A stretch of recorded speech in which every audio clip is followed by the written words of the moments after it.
So, if you are handling an office and you have the fund, to liquidate is you also have a COA. For example, every unit in the armed forces has their own COA. So every government agency has the COA.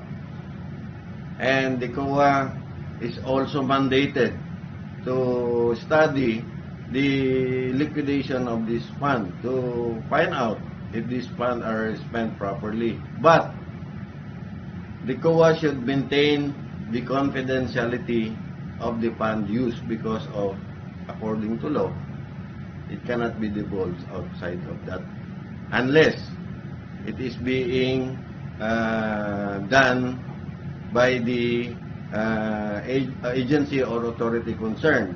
For the Office of the Vice President, the first thing to do the investigation is the Office of the President. And it should be the Office of the President who can declassify